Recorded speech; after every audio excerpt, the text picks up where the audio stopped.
is Angel. I'm Ray Hackett from New World Riding. This here is Angel. He belongs to Dr. Linda Aronson, who's with us today. Here at New World Riding, I, in the past few years, have set out to try to make it so the world of horses and people became a better place, where there's more understanding, more mutual respect. I wanted to set out to help animals that have lost their way to become rehabilitated, and to watch people be able to learn how they can work with animals to bring them back to a place where they have worthy lives. His so-called issues were regarding trust. If you were to walk over to try to get him out of the paddock, there was no way he was going to let you near him. If you even had to just go get him, just to even let him go in the morning, when you just went to put your hand up to let go of the halter, he was already bracing himself, already looking to get away. So somewhere along the line he had lost his faith in humans with what was going to happen when they either released him or went to get him. So I set out to work with him right off the bat, just to understand certain things. Number one, that everything that I would be doing with him would always have a loving intent, that we would start right off the bat with yield to pressure exercises, and then that pressure and release of pressure would follow through with everything else that I do in the round pen. So initially, when I would just put pressure on his halter, instead of his head dropping down quietly like that, he would brace and hold himself in a protective mode. So I would work with him where I would hold that pressure until he would actually release that pressure, and then I would, and once he gave to me, I would release the pressure, and we'd wait for him to communicate to me that he got that, which is where he'd be doing some licking and chewing, sometimes deep breaths, sometimes shakes. There's all types of different releases, and you work with animals in different ways to get different releases. So I set off right off the bat to let him know that every time I put pressure on you, you give to me, and I'm going to give back to you. Some of the things that I've learned over the years, all about relaxing a horse. And this one particular case, I'm rubbing his gums here, and this is a Linda Tellington Jones technique. So with Angel, and with every horse that I meet, I tend to go to gum rubbing, just like I'm doing here. So my intention in the beginning is to not only make him feel relaxed and to let him know my intentions are a loving one, but it's also to get me to relax.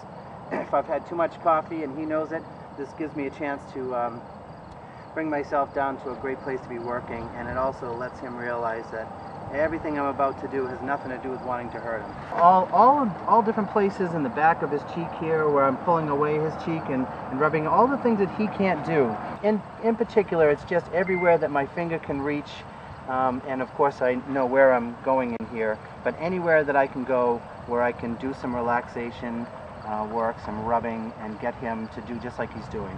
Now, after I've done this for a minute or two with most horses, if I just stop for a second, they either end up bringing their hand back, their mouth back to my hand to let me know that they want more of that, or if they're holding in a lot of tension, you'll hear again those releases, the big deep breaths, the big sighs, the licking and chewing obviously, but more so the yawns, where they're really releasing lots of stored up tense energy. The initial reaction is to pull themselves away from me and immediately identify me as perhaps an equine dentist, a veterinarian. Why do you want to be in my mouth? What are you up to? And the minute that I release any pleasure to them at all, you'll immediately see their eye change from a fearful eye to all of a sudden so relaxed they look like they could fall down.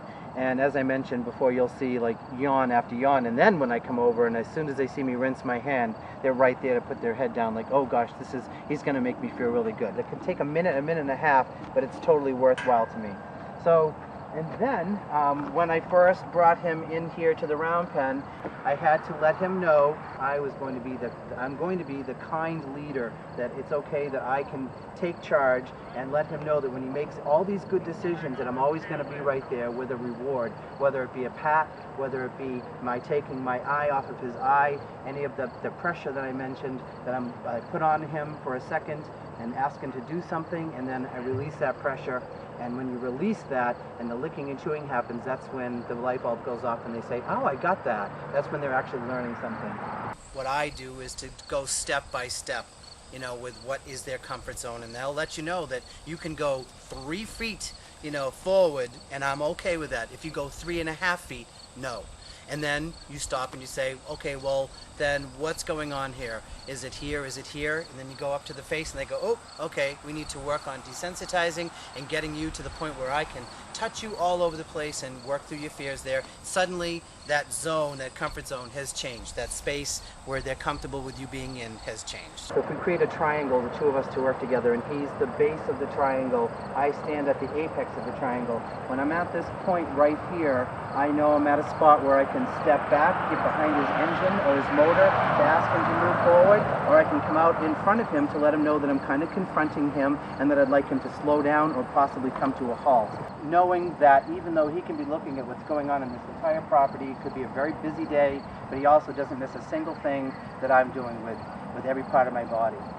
So I try to make sure that my cues are consistent so that he gets it, that every time I move my shoulder, that means something. If I take my eye off him, that means something. If I step towards him, it means something. Step away from him. And then every step of the way, if before I couldn't, come up here, every time I can make a little bit more progress, I've got a little bit more respect, a little bit more trust. And before you know it, you have a horse that you can let out in the morning like we do now. Take off the halter. He stands there looking for a scratch, looking for me to, whatever, to just talk about whatever's going to go on in the day, make him feel good, and off he goes. And then